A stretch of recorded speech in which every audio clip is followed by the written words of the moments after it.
Hello and welcome to the second part of the video. Enjoy! Years prior, Ponzi gained knowledge about the concept of arbitrage. This involves purchasing and selling an asset in various markets to capitalize on the difference in prices and generate a profit. For Ponzi, international reply coupons, IRCs, provided an opportunity.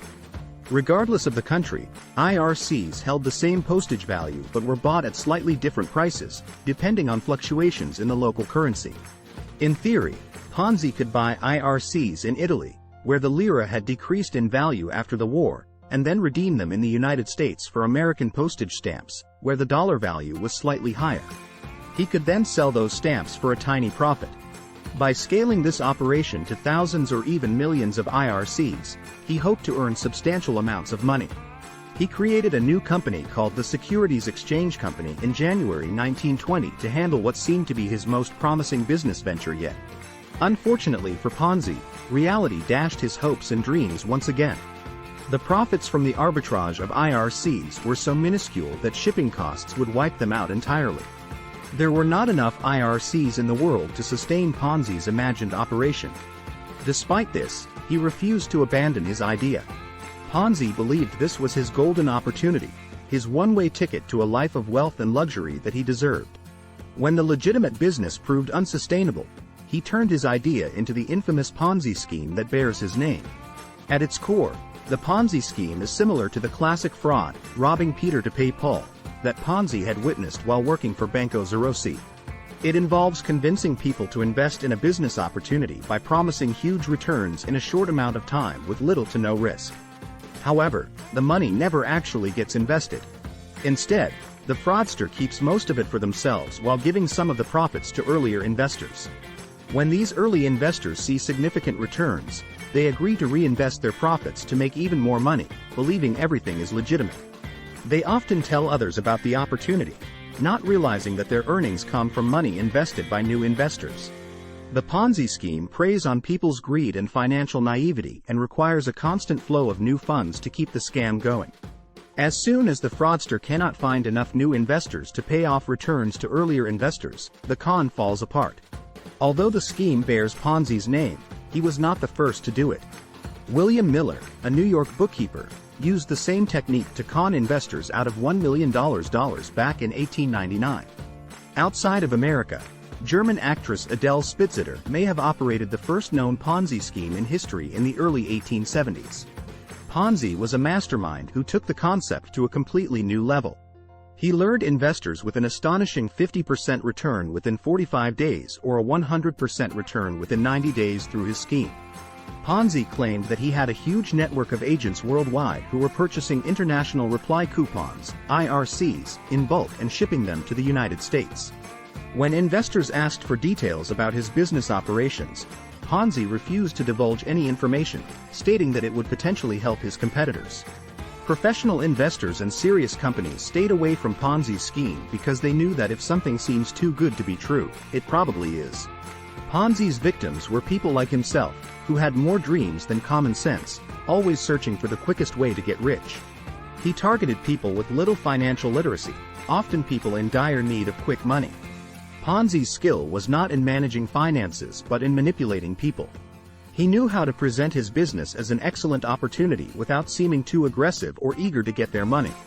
Ponzi began by attracting people in his local area, and in just 1 month, he convinced 18 of them to invest in his scheme. Once they received their first payout, the word spread quickly, and thousands of people flocked to his office, eager to invest in this seemingly foolproof scheme. Month after month, Ponzi's clientele grew, and he earned more than $250,000 a day at the peak of his operation. The Boston Post hailed him as a financial genius, further boosting his perceived credibility and attracting even more investors. Ponzi finally achieved the luxurious lifestyle he had always desired, living in a grand mansion, driving a fast car, wearing expensive clothes, gold watches, and diamond pins, and traveling in first class. However, doubts about Ponzi's scheme began to surface less than 6 months after he launched it. Initially, nobody dared to speak out, as Ponzi had successfully sued a financial analyst for defamation after he accused Ponzi of lying. Moreover, many early investors had already been paid, which Ponzi used as proof that everything was legitimate. Nevertheless, the Boston Post, the same newspaper that once declared Ponzi a genius, decided to investigate his operations. They engaged Clarence Barron, the president of Dow Jones and the manager of the Wall Street Journal, who easily identified the fraudulent scheme. According to Barron's analysis, Ponzi would have had to purchase 160 million international reply coupons, IRCs, but there were only 27,000 in circulation worldwide. In July 1920, the Boston Post published Barron's findings on its front page, exposing Ponzi as a fraud and initiating an investigation into his business. However, the legal process was slow, and Ponzi was able to allay government officials' concerns by cooperating and promising not to take in new investments while he was under scrutiny. Ponzi's downfall came when he hired William McMasters as his publicist. Unlike Ponzi, McMasters was an honest man who quickly realized that his client was a fraud. McMasters said, "Ponzi is a financial idiot. He can hardly even add up. He sits with his feet on the desk, smoking expensive cigars in a diamond holder and talking complete gibberish about postal coupons." McMasters was able to obtain access to Ponzi's records and used them to compile evidence, which he brought to the Boston Post. His exposé won the Pulitzer Prize and exposed all of Ponzi's secrets. The scheme collapsed, and several banks had to declare bankruptcy, while tens of thousands of people lost their savings. Ponzi himself was indicted on 86 counts of mail fraud. Ponzi was able to strike a deal and plead guilty to just one count of mail fraud, receiving a mere 5 years in federal prison. This was a small sentence compared to the vast amount of money stolen and the many lives he ruined. After serving 3.5 years in prison, Ponzi was released, but instead of reforming, he immediately attempted a new scam. Knowing that the government wanted to deport him to Italy or imprison him again on larceny charges, he fled to Florida, where he planned to repeat the Ponzi scheme. Ponzi embarked on a new venture, the Charpin Land Syndicate, with the aim of gathering investors to purchase real estate around Jacksonville. He promised higher returns than before, boasting that he could yield a 200% profit in only 60 days. However, the problem was that the land he sold was merely worthless swampland.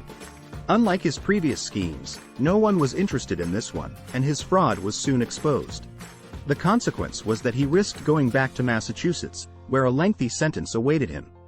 Fearing a return to prison, Ponzi changed his appearance and tried to leave for Italy as a sailor on a cargo ship.